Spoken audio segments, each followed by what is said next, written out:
It's a bad cycle, Dreamers. Arlo's Devoted had a party and you're on cleanup detail. Derelicts are threatening every settlement from Mercury to Eris. And my sources say you're uniquely qualified to contain them. Meanwhile, I've been thinking, not about Kanga, but about what he actually found down there. Arlo, whatever he was. Some kind of lure? An evolution to bait us in? Is there more to this infestation than fangs and acid? I know what my mother would say. The people saw what they wanted, heard what they hoped, and human nature did the rest. Still, I'm hearing rumors. The mass on Eris is in turmoil, and nobody, but nobody wants to check it out. It's seething. And if it's not thinking about this whole ordeal, baby, it's feeling it. This is Nora Knight, saying for now, Dreamers, so long and hold on. And listen, should you ever happen upon some vacant-eyed little kid someday, whatever you do, don't take him home.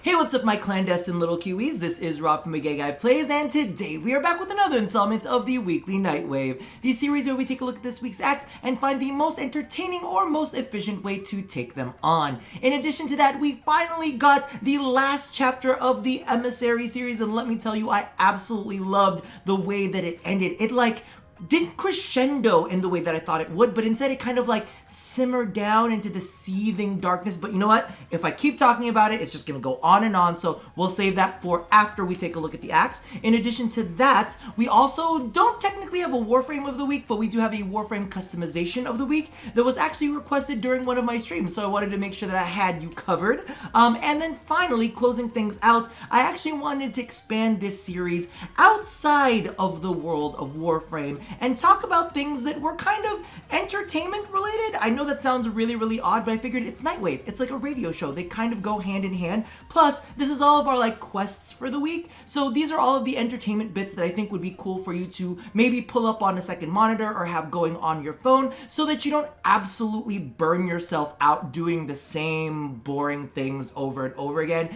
As many of you guys know, Atlas Prime Access is coming up very soon, and there's going to be a lot of grinding to be had, so I figured some suggestions in that vein would do quite well. In addition, last time I talked about Borderlands on this channel, everybody got whipped up into a frenzy about their favorite manufacturers down in the comment section below, and I absolutely love that. I love seeing that there's a little bit of crossover from my personal life into your personal life. What little family. Anyway, let me shut up and let's get to these damn acts. So we've got a couple dailies here.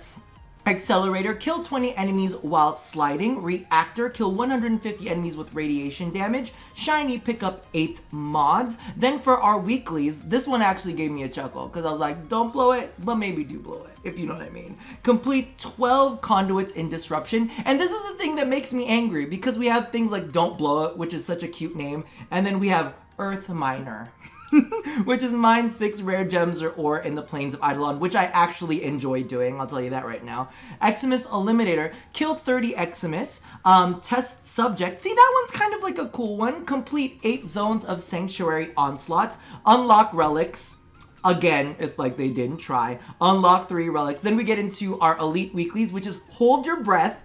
Come on, that's a good one. Survive for 30 minutes in Kuva Survival. Okay, well, it's not the greatest one, but it's better than Unlock Relics. Come on. They tried with Hold Your Breath. This one I loved. Walk Without Rhythm. See, I'm telling you, they get into their jives sometimes and then they miss their mark with shit like Unlock Relics. Kill a Tusk Thumper Doma in the Plains of Eidolon. So there's actually a lot of tasks that I really, really like here. Like I was saying earlier, I like mine the rare gems, but Kuva Survival I think is actually fun. ESO isn't really that much of a challenge, but it's at least a reason to go into ESO, and hopefully if you guys haven't gotten your fire feed already, you can get your hands on there. And then the Conduits in Disruption, I love the fact that they're adding it in because Disruption is probably the one game mode that I actually enjoy playing in the game, but the only issue with that is the rewards in it are absolute boo-boo, and they still have yet to do anything to fix it. So, fun things to do, not necessarily greatest. Now, the interesting thing about this week is I do not see very much of an overlap at all. The unlocked relics, I'm not 100% sure because I have not been keeping my eye out for fissures that do disruptions. Let me know down in the comments below if there are some fissures that do disruption because I have not seen it yet. But aside from that, everything is pretty much split up other than the dailies. But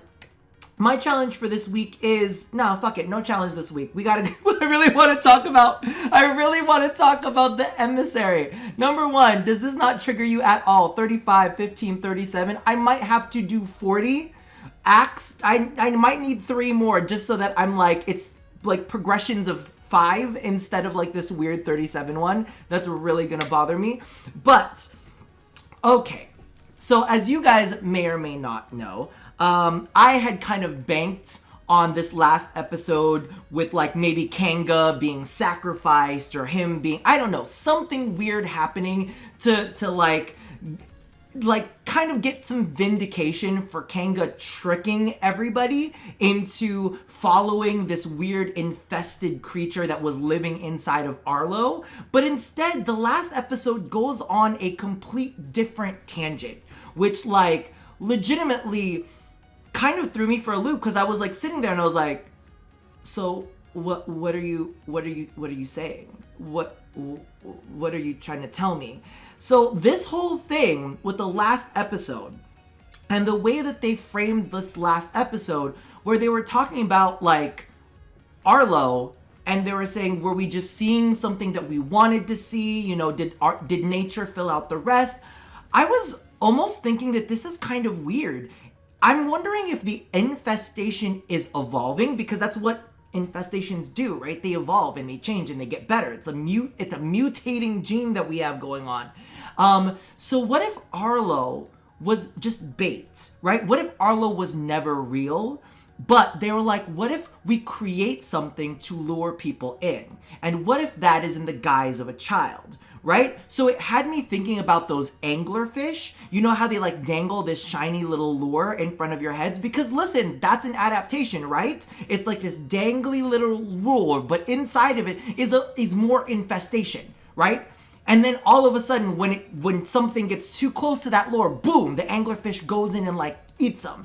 And it's very, very similar to something like that. So I was thinking, oh my God, what if this is all a manipulation by the infestation to get more people to come in and then potentially infect other people, right? In this episode, they didn't really even mention Kanga whatsoever because that wasn't the issue. Kanga was no longer the issue, but instead the potential evolution of the infested to fuck with us, right? And like, you know, with every kind of horror story, you always kind of want to see this, you know, final battle between good and evil, and does good win, does evil win? And you know what, to be honest with you, there are some great horror movies out there where you don't think that evil is gonna win and then evil does win and then it just leaves like knots in your stomach. But with the way that they ended the story, as much as I would have loved seeing Kanga torn to shreds, I really would have, to be honest with you, because creepy old man, little boy, not fond of that whole situation at all. But legitimately, the way that they left it like unanswered and the way that they like panned out on the last shot where it was just his shoes, I was like, oh my, this could be a sign of something bad. Now, my issue with this is when it comes to the gameplay factor, they talk about the light of Arlo's light, whatever, right? When we're fighting the boss guy. I'll leave a link to the boss fight up in the top corner just in case you haven't done it yet. And also get your hands on the Path Assist. Apparently, the Path Assist boss fight is still going to be around for a while, but it's a good weapon, so get it while you can. Well, I mean, get it while you can, which is like for as long as that boss fight is around, which will be forever. But anyway, legitimately, what ends up happening is they talk about Arlo's light, but what if Arlo isn't necessarily a singular creature? But what if Arlo is the anglerfish? Do you know what I mean? Like Arlo isn't the bait, but they're referring to the entire anglerfish itself. Like it's some sort of Helmuth movement that's going on. Regardless, it really got me thinking about the infestation, and that's why I love Nightwave. I know it doesn't necessarily involve our operator per se, but I think that the storyline in and of itself is just fascinating because we do get to see all of these things happening to colonies outside of the world, to what's happening like when we did Wolf of Saturn 6, things that aren't necessarily to the forefront of what's happening with the Grineer. Like the Grineer have a prison, right? And then they also have like, you know, Alad V is also working on sentient experiments on the side. So it's like, it's not necessarily at the forefront of our brain, but it kind of reminds us that there is this living, breathing world outside, even though DE rarely ever mentions it. So let's go ahead and take a look at our Warframe customization of the week. As always with these, I'm going to go ahead and leave a link, not a link, but the color codes down in the description box below. I had this posted, not posted, but somebody had requested that I played Mag in one of my Warframe streams, and so I did, and they're like, oh my god, I want that customization. And to be honest with you, it's a little bit monochromy, right? You can see that the off-white is a little bit like warm. It's like peachy, beigey kind of tone. And then I went ahead and did like a two-tone metallic on top of it, which is why I love double metallics, because you can always kind of create, and I don't know if you can quite see it, but probably here with the hip, you can see how this portion is a lighter variation of that kind of like rosy metallic there, and I love to create a little bit of dimension with that instead of just having one solid metallic tone where it looks just very blah and bland. You can see it on the shoulders too, how you've got like this layer